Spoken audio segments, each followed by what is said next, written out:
आज जब घर से हम तीन दोस्त निकले तो रास्ते में एक दोस्त हमारे बहुत जोर से छींक दिए। बगल में खड़ा दोस्त डर के साथ बोला कि लो आ गया स्वाइन फ्लू का केस। हालांकि वो धूल की वजह से छींका था और कुछ नहीं था, पर वो मन में एक सवाल जरूर छोड़ गया था। सवाल ये कि क्या है स्वाइन फ्लू जो इतना फैल रहा है। तो जवाब है कि आपने भी देखा होगा, मॉनसून की नमी और बदलते मौसम के बीच स्वाइन फ्लू और यानी इन्फ्लुएंजा ए H1N1 के मामले तेजी से बढ़ने की बात सामने आ रही है। इस बार सबसे ज्यादा चिंता फैमिली क्लस्टर्स को लेकर के है, यानी एक ही परिवार के कई लोगों का कुछ ही दिन के अंतराल में बीमार पड़ना। अस्पताल की ओपीडी में ऐसे मामले देखने को मिल रहे हैं जहां घर के एक सदस्य को बुखार या खांसी शुरू होती है और अगले 48 से 72 घंटे में परिवार के दूसरे सदस्य भी इसकी चपेट में आ जाते हैं। इस तेजी से होने वाले संक्रमण को एपिडेमियोलॉजिस्ट यानी कोविड लाइक पैटर्न बताया जा रहा है। इसके पीछे एक अहम वजह H1N1 का बेहद कम सीरियल इंटरवल है। आसान भाषा में समझे तो सीरियल इंटरवल उस समय को कहा जाता है जो पहले संक्रमित व्यक्ति से सिम्टम आने से लेकर के उसके संपर्क में आए दूसरे व्यक्ति में सिम्टम्स दिखाई देने तक का होता है। H1N1 के मामले में यह औसत 2.5 से 3 दिन तक माना जाता है, यानी एक व्यक्ति के संक्रमित होने के बाद घर में दूसरे व्यक्ति के सिम्टम्स इतने दिन बाद दिखाई देते हैं। H1N1 की एक और खास बात यह है कि सिम्टम्स पूरी तरह सामने आने से पहले भी संक्रमित व्यक्ति वायरस फैलाना शुरू कर चुका होता है। खांसने, छींकने, सांस लेने के दौरान रेस्पिरेटरी ड्रॉपलेट्स के जरिए आपको बताएं वायरस आसपास के लोगों तक पहुंच चुके होते हैं।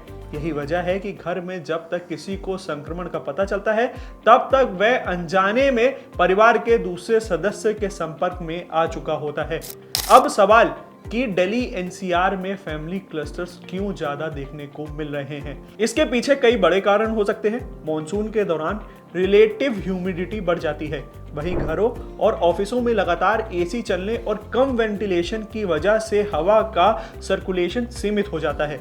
इसके अलावा संक्रमित व्यक्ति के साथ लगातार क्लोज कांटेक्ट जैसे एक ही कमरे में रहना, बर्तन, टॉवल, मोबाइल या दूसरे फ्रीक्वेंटली टच्ड सर्फेसेस का इस्तेमाल भी संक्रमण फैलाने का रिस्क बहुत ज्यादा बढ़ा देता है।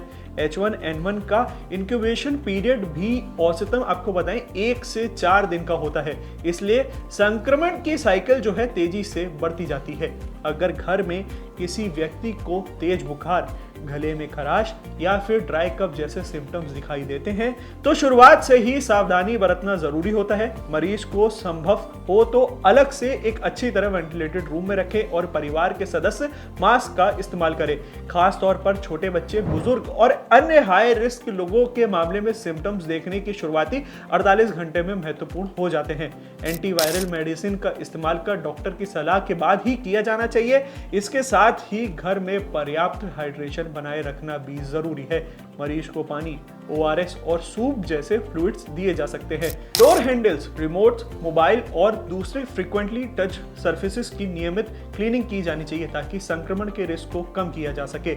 यानी H1N1 के बचाव का सबसे जरूरी तरीका है सिम्टम्स को नजरअंदाज ना करके संक्रमित व्यक्ति से दूर रखें और घर में एक सदस्य के बीमार पड़ने पर बाकी लोगों को भी सतर्क कर दें।